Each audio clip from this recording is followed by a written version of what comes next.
the test of Lords against host England from Thursday. Virat Kohli's team had an opportunity to win the low-scoring series opener at Trent Bridge in Nottingham last week. Rain played spoilsport on the last day. But now, the challenge at the Lords is going to be bigger. Hello everyone, welcome to News 9 Digital. I am Radhika. The Indian cricket team does not have many pleasant memories of the Lord's Cricket Ground in London. There will be an intense battle to establish an early lead in the 5-test series between England and India. I have with me News 9 cricket data analyst Nikhil Narain to discuss what can be there in store over the next 5 days at Lord's Cricket Ground. Welcome, Nikhil. Hi. It's great to have you. Nikhil, we all know what happened in the first test match. Now, what do you feel about the second test match? What kind of psychological advantage any of the team can have going into the next match? Right. I think both the teams would argue that they had the psychological advantage at the end of day 5 at Nottingham. Historically, though, India has not been a good chaser outside India, and the record in 200 plus chases has been quite poor. Given that and the conditions at Trent Bridge on day 5, overcast conditions against a world-class English attack, including the likes of James Anderson and Stuart Broad, I think India's chance of winning on day 5 would not have been more than 20%. But we also know what Virat Kohli and his men did at Brisbane. So counting that, one could not count out India's chances at Trent Bridge. And I think both the teams would have had almost an equal chance if rain hadn't played spoilsport on day 5. Okay, Nikhil, I have just one question out of curiosity. What do you think what would have happened if there was no rain in the first match? Like just a curiosity question. If there was no rain, yeah. I think India would have chased down the target, 8 wickets down in the final hour of play. Oh, that would have been great for us. Nikhil, we all know what happened with India in 2018, how they were thrust rather, I would say. And the records in the venue does not tell anything different. So can you just establish more about this and can you just explain what are we seeing now? Correct. India has a poor record at Lords. In fact, amongst all English grounds where India has played at least one test, has won at least one match, in India's record at Lords, the Mecca of Cricket, is the poorest. They've played 18 matches at Lords, they've won just 2 and lost as many as 12. India were routed for 107 and 130 at Lords in 2018, with James Anderson picking up 9 wickets. Incidentally, that match got over on August 12th, the same day this match is starting. So India's batting has struggled at Lords, and it would require a special effort from the top 6 this time around. Nikhil, could you tell me any particular reason that you feel that India's batting has always struggled at Lords? Like, do you think so? Like, right? And is there any particular reason that you can state out?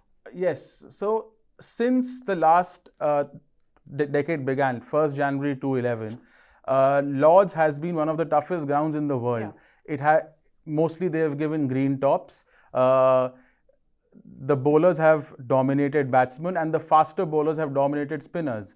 So that is the prime reason why Indian batsmen and overseas batsmen have struggled at Lords, which was the case in 2018. It's also quite fascinating that big names like Sachin Tendulkar, Virat Kohli, Sunil Gavaskar have all, if I can use the word, failed at Lords. Yeah. Even Rahane, apart from that great century in 2014, doesn't have a great record at Lords.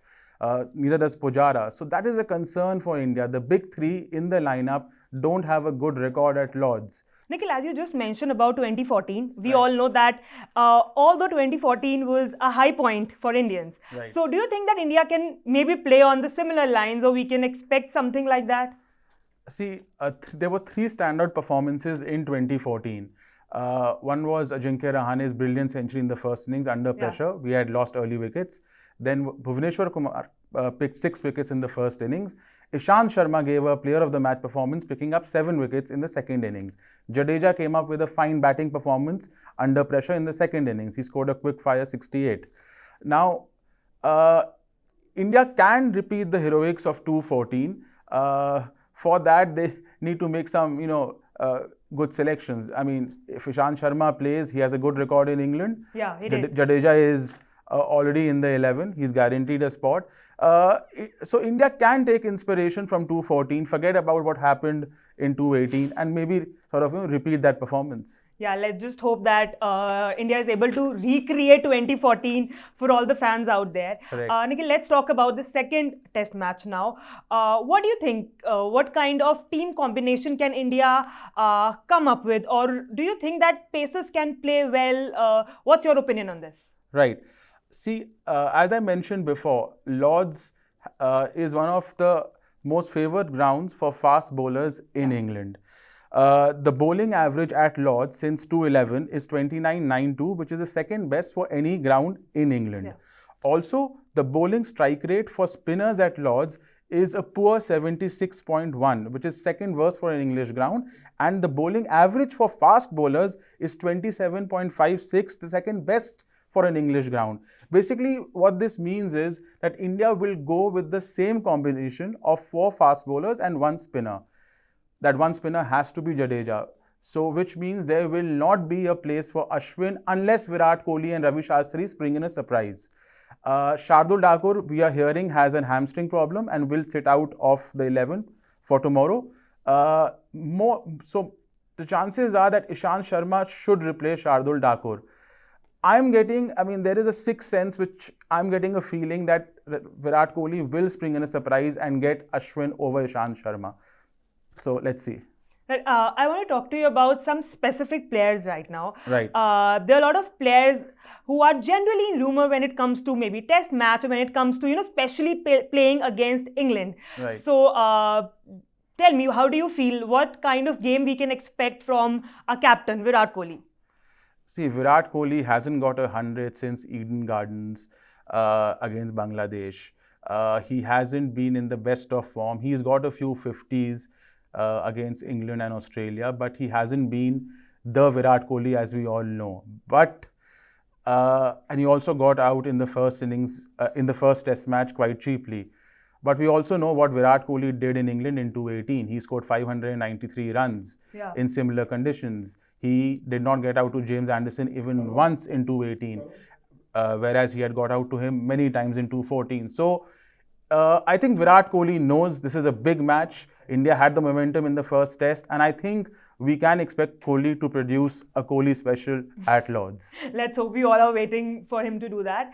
I want to know about Rahane. Rahane is one of my favorite players. Right. So, what do you feel about Rahane? See, Rahane, barring his MCG test century, which was one of the greatest innings by an overseas batsman in Australia, Rahane's numbers have been poor the last couple of years. Yeah. Rahane needs to contribute as a senior batsman at number 5. There is pressure on him, undoubtedly, although he has the backing of Virat Kohli and Ravi Shastri. But Rahane needs to make significant contributions because Rahane is the connect between the top order and the lower order. And he needs to play that role, the role which VVS Lakshman played so successfully for India. Yeah. So, Rahane is under pressure, but Rahane should take inspiration from what he did in 2014. That was one of the greatest knocks by a subcontinental batsman in England. So, let's hope he repeats the 2014 heroics. Let's just hope. Let me talk about specifically the test man, Cheteshwar Pujara. What do you feel about him? Well, Cheteshwar Pujara, the new wall of India, since his 2018-19 tour of Australia, has failed in almost 50% of the innings he has batted thereafter. It's too high a failure rate for someone who we expect to blunt the new ball. His role is to play out overs and time so that Kohli and Rahane can come in with less pressure. He's not been doing so. There is no technical problem with Pujara. It's just a mindset. He has the temperament. He's done it so many times in the past. Yeah. He just needs to spend 50 balls at the crease and we will see that old dogged Pujara again. Let's just hope that our favorite players do the best and do the well on the field. Nikhil, what about English side? What are the 2 players that you can specifically name, or maybe more if you have on your mind, that India can fear out? See, Joe Root, their English captain. Undoubtedly. He showed his class in the first test. hit a brilliant 100, which was the difference between a victory for India and a drawn test. Joe Root has an excellent record against India overall. He also has a very good record at Lords. In 15 matches, he has an average of 47 with 300s. But, and this is a silver lining for India, his record since July 2017, since he got 100 against South Africa, is not very good at Lords. Only 226 runs in 11 innings at an average of barely 21. So, India need to be careful of Joe Root, but they also need to see that Joe Root hasn't done well in the last few matches at Lords. So probably there is a weakness which we can exploit. The real threat for India is England's star with the ball in 218. James Anderson picked up 9 wickets against India in 218. India need to be careful against Anderson and the new ball. He will make it swing this way inside. He'll take it away. He's again got Virat Kohli out at Trent Bridge, so that must be playing on Kohli's mind. India's biggest threat at Lords will be James Anderson, especially in the absence of Stuart Broad, who has a calf injury and who will not, in all likelihood, not be playing at Lords. What do you think, Nikhil? How many chances are there, or how many, odds are there that we can expect a second match win for India? Well, it's been rare, but it can happen. It's happened in the past. I think going into this test, England might start slight favourites, given the historic record. Also, they have better swing bowlers to exploit the conditions. But I would, if I have to give percentages, I would give 55% England, 45% India. The weather for the 5 days is expected to be sunny, which is a miracle in England. But so I think it's 55-45 going into the test match. But a few good performances by the Indian team, and that percentage can change dramatically. Let's just hope that miracle happens that we all are actually waiting for. Right. Thank you so much, Nikhil. It was a pleasure having you. So that's all in today's episode of Summer of 21. For more updates and news from across the world, keep watching News 9 Digital. Thank you.